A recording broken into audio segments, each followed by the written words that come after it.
சீரியல்களின் full எபிசோடுகளை Sun டிவியில் ஒளிபரப்பான உடனே எக்ஸ்க்ளூசிவாக சன் நெக்ஸ்டில் மட்டும் ஃப்ரீயா பாருங்கள். ஓ, இப்படி ஒரு முடிவெடுத்துதான் இவளை இந்த வீட்டுக்குள்ள கூட்டிட்டு வந்தீங்களா? ஆமா, சிந்து யாரால பாதிக்கப்பட்டாலோ அவங்க கிட்ட இருந்து தானே அவளுக்கான வாழ்க்கையை அமைச்சு கொடுக்கணும். யாரு விபத்தை ஏற்படுத்தினாங்களோ அவங்க தானே நஷ்ட ஈடு கொடுக்கணும். சிந்து உன்னால பாதிக்கப்பட்டிருக்கா, அதுக்கு நஷ்ட ஈடா உன்கிட்ட இருந்த அவளுக்கான வாழ்க்கைய அவ எடுத்துக்கணும்னு நினைக்கிறா. இதுல என்ன தப்பு இருக்கு?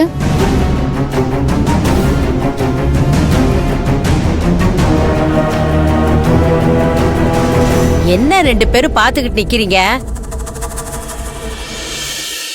அதான் செவ்வந்தி தெளிவா புரிய வச்சுட்டால, இனிமே அவ பேசுறதுக்கு எதுவும் இல்ல.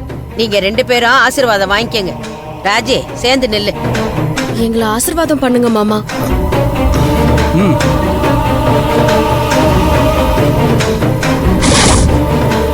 எந்திரிங்க, நல்லா இருப்பீங்க.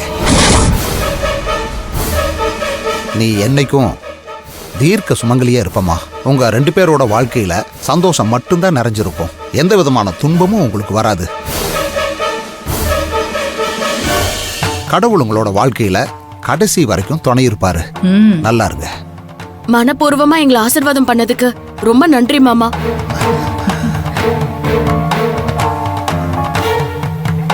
பூர்ணி, நடக்கிற எதுக்குமே நாங்க காரணம் இல்ல, முழுக்க முழுக்க நீ மட்டும்தான் காரணம். தீதும் நன்றும் பிறர் தர வாரான்னு சொல்லியிருக்காங்கல்ல, அது உனக்கு தான் பொருந்தும்.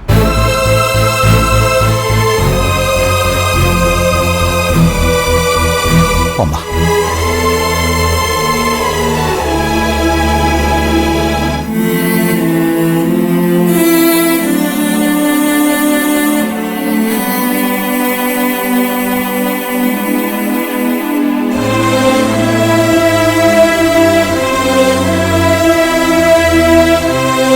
வரா வந்ததும் கல்யாணத்தை பத்தி கேட்டு தாம் தூம் குதிப்பா. நம்மளும் அசராம அவளை டீல் பண்ணும். என்னங்க இதெல்லாம்? உங்களுக்கும் சிந்துக்கும் கல்யாணம் பேசிக்கிட்டு இருக்காங்க. நீ அதை கேட்டுட்டு தானே இருந்த. இப்ப வந்து திரும்ப அதை பத்தி கேட்டா நான் என்ன பதில் சொல்றது? இங்க பாரு, சொன்னதே திரும்ப திரும்ப சொன்னா ஒரு மாதிரி போரிங்கா இருக்காது? என்னங்க நக்கல் பண்றீங்களா? உங்களுக்கும் அவளுக்கும் கல்யாணம்னு சொல்லும் போது, இல்ல எனக்குன்னு ஒரு பொண்டாட்டி பூர்ணி இருக்கும்போது நான் எப்படி இன்னொருத்தைய கல்யாணம் பண்ணிக்க முடியும், அதெல்லாம் தப்புன்னு சொல்லி அந்த சிந்துவ புடனைய பிடிச்சு வெளியே தள்ளி விட வேண்டாம்.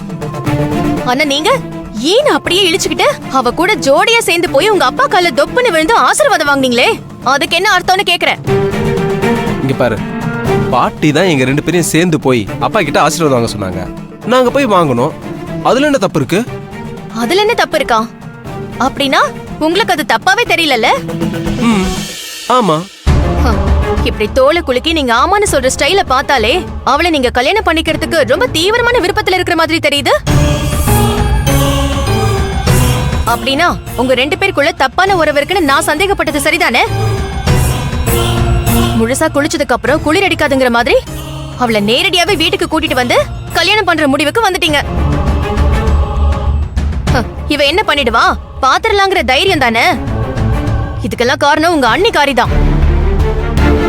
அவளோட சேர்ந்து நீங்களும் ஆடுறீங்கல்ல. கடைசியா எச்சரிக்கிறேன், வேண்டாம், அவளை விட்டு விலகி வந்துருங்க. ஏய், இங்க பாரு, நானும் ஆடல, எங்க அண்ணியும் ஆடல. நீ ஆடின ஆட்டத்துல தான் இந்த பிரச்சனை இவ்வளவு தூரம் பெருசாயிருக்கு. இப்படி ஒரு இக்கட்ல தள்ளி விட்டது நீ தானே. உன்னோட சந்தேக புத்தி தான் இது எல்லாத்துக்குமே காரணம்.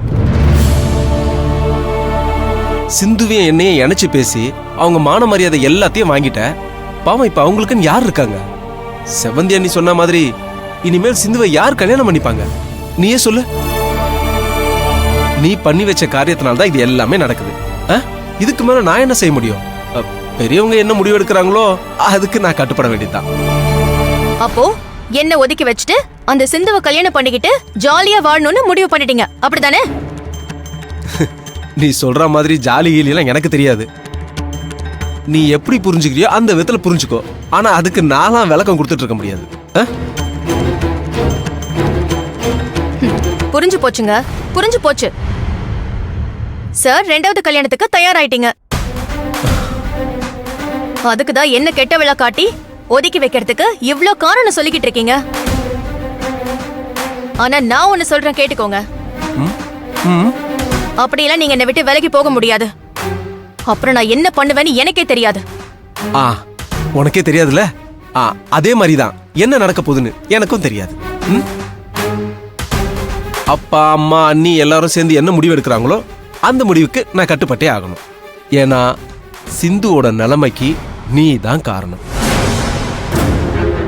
நீ ஒரு பாவத்தை பண்ணி வச்சிருக்க, அதுக்கு நான் பரிகாரம் தேடுறேன். அதுக்கு நீ என்ன வேணா பண்ணிக்கோ, ஐ டோன்ட் கேர். கூப்பிடு மாமா. சிந்து தான் கூப்பிடுறா.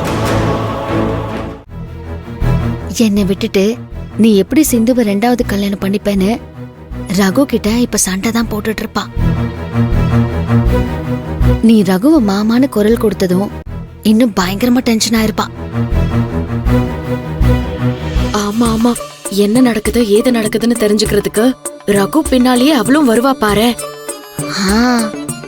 கண்டிப்பா வரதானே செய்வா. அதுவும் இப்ப நடக்க போற விஷயத்த பார்த்து குதி குதின்னு குதிக்க போறா பாரு. அதெல்லாம் பார்த்து நம்ம அசரக்கூடாது. மாமா இந்த வந்துட்டு செல்லம். வாங்க. என்ன சிந்து கூப்பிட்டியா? ஆமா மாமா, மார்க்கெட்டுக்கு போய் காய்கறி வாங்கிட்டு வரணும். அதான் நம்ம 2 பேரும்